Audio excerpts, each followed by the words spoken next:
Welcome to my channel. Puri ব্লগের part 5 নিয়ে চলে এসেছি। আগের ভিডিওগুলো নিশ্চয়ই দেখেছেন, যদি না দেখে থাকেন তাহলে ভিডিওর কমেন্টে পিন কমেন্ট করা আছে, প্লিজ একটু দেখে নেবেন। আজকে হচ্ছে ডে 4। সকালবেলা বাইরের ওয়েদারটা এরকম।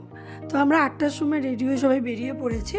তার আগে হাজব্যান্ড গেছে আমাদের হোটেল লাগোয়া যে অটো স্ট্যান্ড সেখানে, কারণ গতকাল আমি ছেলের ছাতাটা ওই অটোয় ভুলে গেছিলাম, কিন্তু এতটাই ভালো যে ওনারা আমাদের ছাতাটা যত্ন করে রেখে দিয়েছিলেন এবং পরের দিন সেটা আমাদের দিয়ে দিলেন। তো এখন আমাদের এই গাড়িটা বুক করা হয়েছে, সেটা আগের ভিডিওতে আশা করছি দেখেছেন কোথা দিয়ে বুক করেছি। তো ওই গাড়িতে আমাদের সবাই মিলে বেরিয়ে পড়লাম আজকে নন্দনকানন, কোণার্ক মন্দির এইসব সাইট সিইংয়ের জন্য। প্রথমে আমরা একটা রেস্টুরেন্টে দাঁড়িয়ে আমাদের ব্রেকফাস্ট সেরে নিলাম। ব্রেকফাস্টে আমরা উপমা, ইডলি এইসব অর্ডার করেছিলাম। তো ব্রেকফাস্ট কমপ্লিট করে আমরা এখন বেরিয়ে পড়ছি আমাদের সাইট সিইংয়ের জন্য। আমাদের ফার্স্ট ডেস্টিনেশন হচ্ছে স্যান্ড আর্ট মিউজিয়াম। বালি শিল্পী সুদাম প্রধান এটি বানিয়েছেন। মিউজিয়ামটি সকাল 7টা থেকে রাত 8টা অবধি খোলা থাকে প্রতিদিন। আর এখানে প্রবেশ মূল্য হচ্ছে 40 টাকা করে। বাকি যে নিয়মগুলো ওই সামনের বোর্ডে লেখা ছিল সেটা ভিডিওতে আমি দিয়ে দিলাম, একটু পজ করে দেখে নেবেন। ভারতের ওড়িশা রাজ্যের পুরী শহরে বিখ্যাত গোল্ডেন বিচের কাছে এটি অবস্থিত। এই জাদুঘরটি বালি শিল্পের প্রচার ও প্রদর্শনের জন্য তৈরি করা হয়েছে, যা পর্যটকদের কাছে খুবই জনপ্রিয়।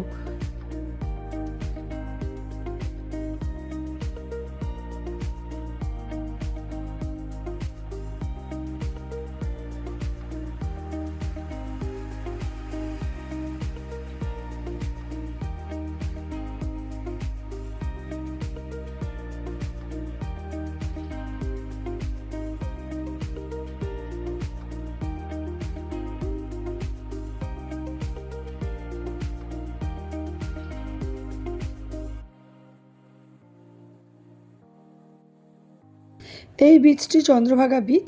বীচটি বিখ্যাত কোণার্ক সূর্য মন্দিরের কাছেই অবস্থিত, যা ঐতিহাসিক গুরুত্বকে আরও বাড়িয়েছে। অতীতে শোনা যায় কুষ্ঠরোগ থেকে মুক্তি পেতে মানুষ এই সমুদ্রের জলে স্নান করত, তাতে নাকি রোগ সেরে যেত। তো আমরা এখানে আর দাঁড়াইনি, আমরা চলে গেছি পরের ডেস্টিনেশন কোণার্ক মন্দিরে।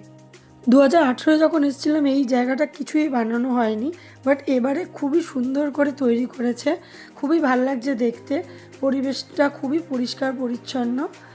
আর এই যে দেখা যায় কোণার্ক মন্দির, খুবই প্রাচীন, আনুমানিক 1250 খ্রিস্টাব্দে পূর্বগঙ্গা রাজবংশের রাজা নরসিংহদেব দ্বারা নির্মিত হয়েছিল সূর্য দেবতা সূর্যকে উৎসর্গ করার জন্য। একটি বিশাল রথের আদলে তৈরি করা, যার 24টি চাকা ও 7টি ঘোড়া রয়েছে, যা সূর্যদেবের রথের প্রতীক। ওড়িশার পুরী জেলার কোণার্ক শহর বঙ্গোপসাগরের উপকূলে এটি অবস্থিত।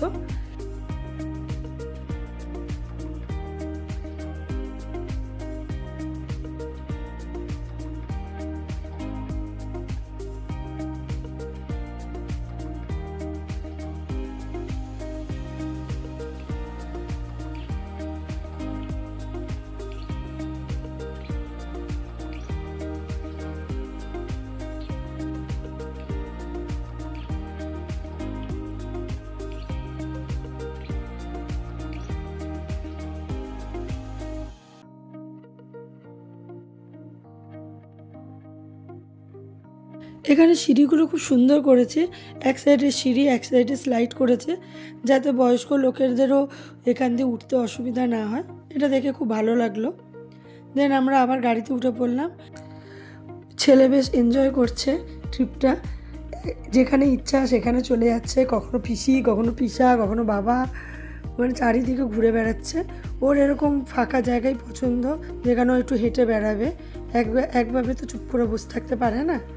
এরপর আমাদের পরের ডেস্টিনেশন ধৌলাগিরি। তো আমরা দেখতে দেখতে চলে এলাম, এখানে একটি শিব মন্দির রয়েছে।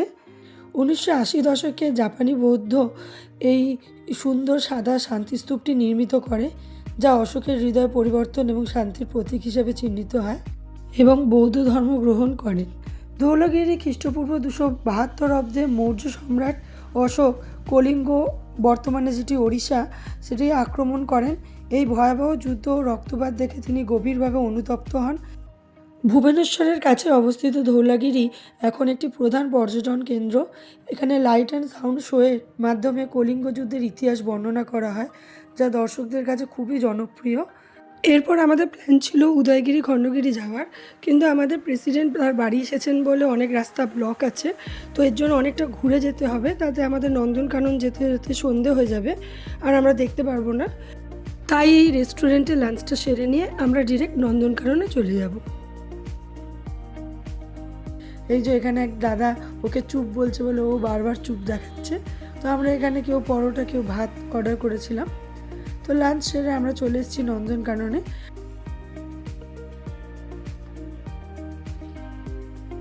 আমরা এখানে টোটাল প্যাকেজ বুক করেছিলাম, ব্যাটারি গাড়ি, জঙ্গল সাফারি এবং গাইড নিলে আমাদের খুব সুবিধা হয়, অনেক কিছু জানা যায়, তো সব বুক করেছিলাম। আর এখানে ভেতরেও অনেক কাজ চলছিল এখনও, পরে যখন আবার আসবো তখন আরও নতুন জিনিস দেখতে পারবো। এই হচ্ছে ব্যাটারি গাড়ি।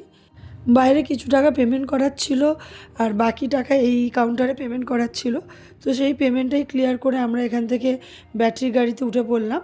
এখানে পুরো জুটা দেখিয়ে আমাদের জঙ্গল সাফারির জন্য নিয়ে যাবে।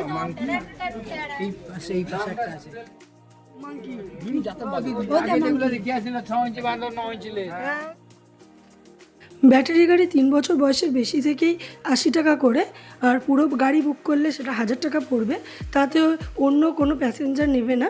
তো আমরা পুরো গাড়িটাই 1000 টাকা দিয়ে বুক করেছিলাম।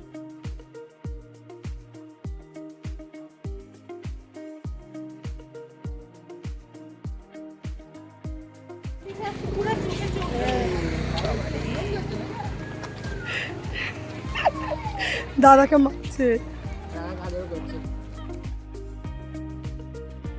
তারপরে আমরা এখানে চলে এলাম সরীসৃপ প্রাণী দেখতে। এখানে অনেক ধরনের সাপ রয়েছে, আর সাপগুলোকে দেখতেও পাওয়া গেছে, ভেতরে কিছু ছিল না, সব সামনেই বসেছিল।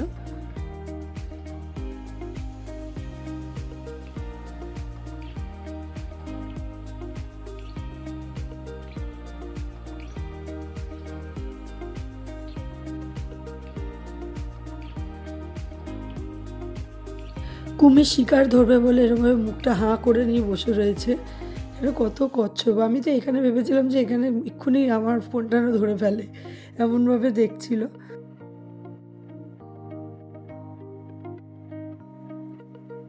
এখানে আমরা ব্যাটারি গাড়ির জন্য ওয়েট করছি।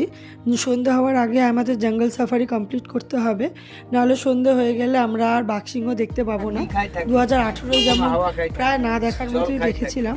আমরা যে বললাম 12 কেজি মহিষের মাংস দেয়, উনার কোটা মাংস দেয়, কোটা মাংসের মধ্যে এক্সেস ব্লাড থাকে না উনার। জঙ্গল সাফারির জন্য এখান থেকে বাস ধরতে হবে, তো সেই বাস সার্ভিসের ওখানেই যাচ্ছি আমরা সবাই। আর এখানে লম্বা লাইন রয়েছে, যেরকম টিকিট সেরকমভাবে। তো এখানে ওয়েট করছি। আর এই যে পার হেড 120 টাকা করে। আর এই যে বাস, আগের বাসগুলো এরকম কাঁচ দেওয়া ছিল না, শুধুমাত্র নেট করা ছিল, বাট এবারে বাসে দেখছি পুরো কাঁচ লাগানো আর এসি লাগানো আছে, তো খুবই ভালো।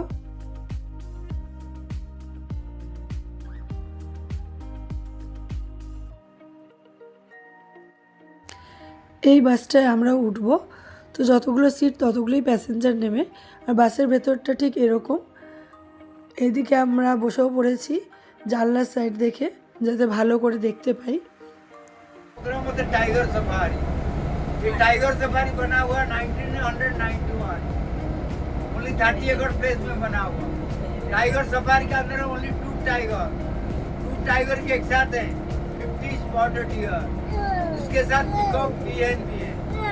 सफारी का अंदर इसमें टाइगर देखने के लिए मिलेगा। জঙ্গলের ওপরে সানসেট হচ্ছে সেটাও দেখা যাচ্ছে। তো দেখতে দেখতে আমরা বাঘ মামার দর্শন পেয়ে গেছি, তো আবার অনেকটাই কাছে। তো দেখে তো খুবই ভালো লাগলো, এতটা কাছ থেকে সুন্দর বাঘকে দেখতে পাচ্ছি।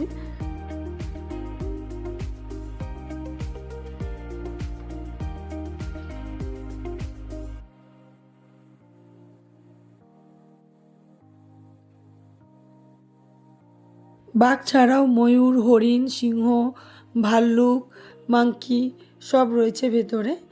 হরিণটা খুবই বেশি পরিমাণে রয়েছে। তো এই যে রাস্তা যেতে যেতে কিছু ময়ূর, কিছু হরিণ দেখতে পাচ্ছি। ওই সামনের বাসটা এলে আমাদের গাড়িটা যাবে, এর জন্য এখানে একটু ওয়েট করছি। বাসটা এখানে দাঁড়িয়ে আছে, তো কি হয়েছে, হরিণগুলো আমার জানলার কাছে এসে রয়েছে, দেখতে খুব ভালো লাগছে। বাঘ দেখার পরে এখানে দরজা ওপেন করছে, আমরা অন্য মানে সিংহ দেখতে যাব। তো প্রতিটায় তো বলে দেওয়া হচ্ছে যে আমরা কোন জায়গায় যাচ্ছি, আমরা কোন অ্যানিমেল দেখতে পাবো। इंडियन लाइन जो हमारा इंडिया में गुजरात की बड़े जूनागढ़ लाइन सफारी के अंदर एक दो लाइन দাদুর কাছে যাবে, लाइन देखने के लिए मिलेगा।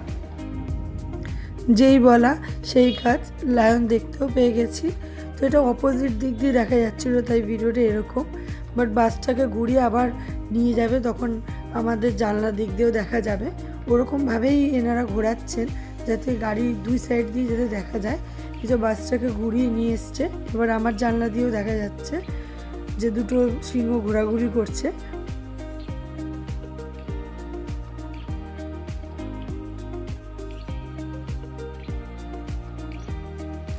এখানে একদম মাংকি বসে আছে, মনে হয় পিকনিক করতে বসেছে। যাই হোক, ওরা পিকনিক করুক। আর এখানে চলে এসেছি আমরা এই সিংহের জায়গা থেকে আবার অন্যদিকে যাব। তো এরকমভাবে মাঝখানে রাস্তা করা রয়েছে, দুটো মেন গেটকে খোলে, মাঝখানে এখানে মানুষ রয়েছে যারা এই গেটগুলোকে খুলে দেয়। তো ওই জন্যে খুব কড়া একটা সিকিউরিটি রয়েছে যে দুই দিকের গেট খুললে তবেই বাস পাস করবে। তো এই জায়গাটা দেখছি যে পিছনে একটা গেট ছিল আর এই সামনে একটা গেট রয়েছে, মিডিলটার মধ্যে যাতে লোকে থাকতে পারে, যাতে গেট খোলার কাজ করতে পারে। ওইখানে দূরে একটা কৃষ্ণসার হরিণ, ব্ল্যাকবাক ডিয়ার দাঁড়িয়ে আছে। এটা খুব কম রয়েছে, তাই এখানে একবার ভিডিও করলাম, পরে আর দেখতে পাবো কি না, কিন্তু পরেও আবার একবার দেখতে পেয়েছি। আর এখানে এই যে এই হরিণের প্রজাতি অনেক বেশি সংখ্যায় রয়েছে।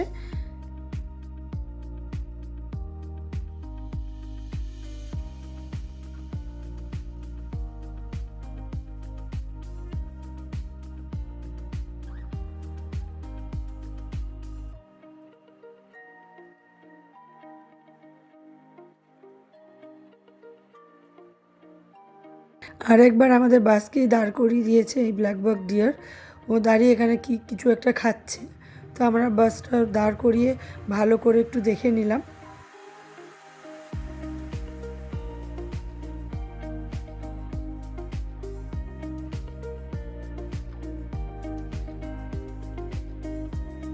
আমাদের জঙ্গল সাফারি কমপ্লিট হয়ে গেছে, এটাই হচ্ছে লাস্ট গেট। এখান থেকে বাসটা বেরিয়ে গেলে আর কোনো সমস্যা নেই, এখানে নর্মাল মানে মানুষ সব হাঁটাচলা করছে, এখানে সব বাস দাঁড়িয়ে আছে। দেন এখানে আমরা আবার ব্যাটারি গাড়ির জন্য ওয়েট করব। সন্ধে অনেক হয়ে গেছে, ভিডিও অতটা বোঝা না গেলেও এখানে যাদের টিকিট অলরেডি কাটা আছে তারাই একমাত্র এই গাড়িগুলো পাবে, বাকিদেরকে সবাইকে হেঁটে যেতে হবে। অলরেডি হুইসেল বাজানো শুরু করে দিয়েছে যে গেট বন্ধ হবে। তো আমরা এই জন্য গাড়ি থেকেই জিরাফকে দেখে নিলাম। আর যাদের টিকিট আছে তারা গাড়ি করে যাচ্ছে। এখন আমাদের হাতি দেখা বাকি আছে। আর এখানে সব এই আমাদের গাইড অনেক কিছু বলতে বলতে যাচ্ছে। এই সাদা বাঘটির নাম ছিল সম্রাট। এখানে এখানে ও খাচ্ছে, ওদের খাচ্ছে, দেখতে পাবে না।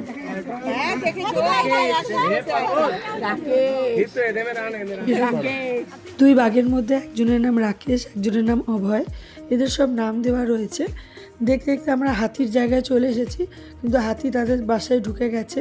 তো আমরা এখানে সামনে রাখা স্ট্যাচু দুটোকেই দেখে চলে এলাম, আর কি করব। এরপর আমরা এবার এখান থেকে বেরিয়ে যাব। আর এখানে দেখার কিছু নেই, পুরো অন্ধকারই বলতে গেলে হয়ে গেছে। তো এইটুকুতে হেঁটে আসতে হয়েছিল, তাই হেঁটেই গাড়ির কাছে যাচ্ছি। ব্যাস এই যে গাড়িতে করে এবার গেটে যাচ্ছি। আর কতটা অন্ধকার হয়ে গেছে সেটা দেখেই বোঝা যাচ্ছে। তো এই যে যাদের গাড়ি বুক ছিল না তারা তাই হেঁটে হেঁটেই যাচ্ছে। তো এই যে এখানে পৌঁছেও গেছি, এখানেই গাড়ি রেখে এই যে এখান দিয়ে বেরোনোর পর। তো বেরিয়ে আগে আমরা সবাই একটু চা খেয়ে নিলাম, তারপরে আমরা ফিরবো। তো আমরা ফিরে এই যে হোটেলে আবার এসে ফ্রেশ ট্রেশ হয়ে আবার বেরিয়ে যাচ্ছি। আর ছেলে তার পিসার আদর খাচ্ছে। ফিরতে অনেক রাত হয়ে গেছিলো। তো এরপর আমরা ডাইরেক্ট চলে এসেছি ডিনারের জন্য। আর ডিনারের জন্য আমরা আজকে এসেছি সুদীপার রান্নাঘরে। তো আমরা ভেবেই এসেছিলাম এখানকার কোন কোন রেস্টুরেন্টে খাবার ট্রাই করব। তো আজকে চলে এসেছি সুদীপার রান্নাঘরে। তো কারোরই সেরকম একটা শরীর চলছিল না, তো তো যেহেতু আমাদের হোটেলে বলে দেখা হয়নি খাবারের জন্য, তাই আমরা এখানেই এসে গেলাম। তো এখানে সবাই থালি অর্ডার করেছিল, আর আমার চোখে তো ঘুম ঘুম ভাব, এখানে ওয়েট করছি খাবারের জন্য। আর দিয়েও গেছে খাবার। ডিনারে এক থালি নিয়েছিলাম, খাবার যথেষ্ট পরিমাণ ভালো দিয়েছিল, আর টেস্টও মোটামুটি ছিল।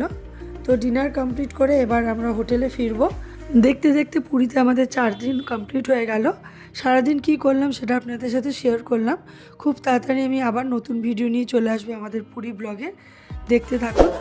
Thank you.